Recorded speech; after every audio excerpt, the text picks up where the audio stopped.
ತಿರುಪತಿ ಲಡ್ಡು ಪ್ರಸಾದದಲ್ಲಿ ಪ್ರಾಣಿಯ ಕೊಬ್ಬು ವಿವಾದ. ಆಂಧ್ರ ಮಾಜಿ ಸಿಎಂ ಜಗನ್ ಸುದ್ದಿಗೋಷ್ಠಿಯನ್ನ ನಡೆಸಿದ್ದಾರೆ. ತಿರುಪತಿ ಲಡ್ಡು ಪ್ರಸಾದದಲ್ಲಿ ಪ್ರಾಣಿ ಕೊಬ್ಬು ಇತ್ತ ಇಲ್ವಾ ಈ ವಿವಾದ ಏನೆದ್ದಿದೆ, ಇದಕ್ಕೆ ಆಂಧ್ರ ಸಿಎಂ ಏನು ಆರೋಪ ಮಾಡಿದ್ದಾರೆ, ಈ ವಿಷಯವಾಗಿ ಅವರ ಒಂದು ಕ್ಲಾರಿಫಿಕೇಶನ್ ಏನಾಗಿರುತ್ತೆ ಅನ್ನೋದು ಬಹಳ ಕುತೂಹಲ. ಸುದ್ದಿಗೋಷ್ಠಿಯನ್ನ ಕರೆದಿದ್ದಾರೆ. ಈ ಸುದ್ದಿಗೋಷ್ಠಿಯಲ್ಲಿ ಯಾವೆಲ್ಲ ವಿಚಾರಗಳನ್ನ ಅವರು ಎತ್ತುತ್ತಾರೆ ಮತ್ತು ಅವರ ಮೇಲೆ ಬಂದಿರುವಂತಹ ಈ ಗಂಭೀರ ಸ್ವರೂಪದ ಆರೋಪಕ್ಕೆ ಅವರು ಕೊಡುವ ಕೌಂಟರ್ ಏನು? ಚಂದ್ರಬಾಬು ನಾಯ್ಡು ಆರೋಪಗಳಿಗೆ ಜಗನ್ ಕೌಂಟರ್ ಕೊಟ್ಟಿದ್ದಾರೆ. ಅವರು ಸಂಪೂರ್ಣವಾಗಿ ಈ ಆರೋಪವನ್ನ ಅಲ್ಲಗೆಳೆದಿದ್ದಾರೆ. ಆ ರೀತಿಯಾಗಿ ಯಾವುದೇ ಪ್ರಾಣಿಯ ಕೊಬ್ಬಿನ ಅಂಶವನ್ನ ತುಪ್ಪದಲ್ಲಿ ಬೆರೆಸಿ ತಿರುಪತಿ ಲಡ್ಡುವಿನ ಪ್ರಸಾದದಲ್ಲಿ ಬಳಕೆ ಮಾಡಲಾಗಿಲ್ಲ ಅನ್ನುವಂತಹ ಕ್ಲಾರಿಫಿಕೇಶನ್ ಅವರದ್ದು. ಇದಕ್ಕೆ ಎಂತಹದ್ದೇ ತನಿಖೆಯಾಗಲಿ ನಾವು ಸಿದ್ಧರಿದ್ದೀವಿ ಅನ್ನುವಂತಹ ಸವಾಲನ್ನು ಕೂಡ ಹಾಕಿದ್ದಾರೆ.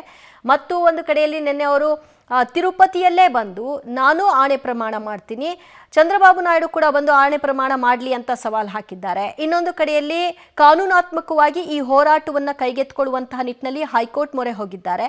ಇದರ ಬೆನ್ನಲ್ಲೇ ರಾಜಕೀಯವಾಗಿ ಎದ್ದಿರುವಂತಹ ಈ ಒಂದು ಸಂಘರ್ಷ ಏನಿದೆ ಅದಕ್ಕೂ ಕೂಡ ಕೌಂಟರ್ ಕೊಡುವಂತಹ ಕೆಲಸವನ್ನ ಈ ಸಂದರ್ಭದಲ್ಲಿ ಚಂದ್ರಬಾಬು ನಾಯ್ಡು ವಿರುದ್ಧವಾಗಿ ಜಗನ್ ಮಾಡಿದ್ದಾರೆ.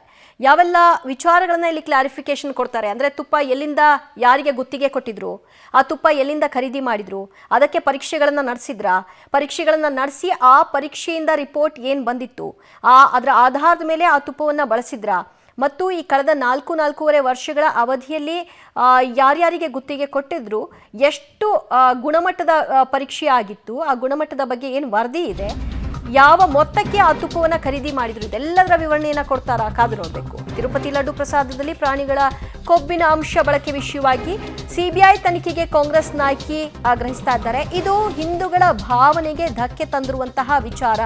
ಸಿಎಂ ನಾಯ್ಡು ಆರೋಪ, ಕೊಬ್ಬು ಬಳಕೆ ವಿವಾದ ಸಮಗ್ರ ತನಿಖೆ ಆಗಲೇಬೇಕು ಅನ್ನೋದು ಕಾಂಗ್ರೆಸ್ ನಾಯಕಿಯ ಆಗ್ರಹವಾಗಿದೆ.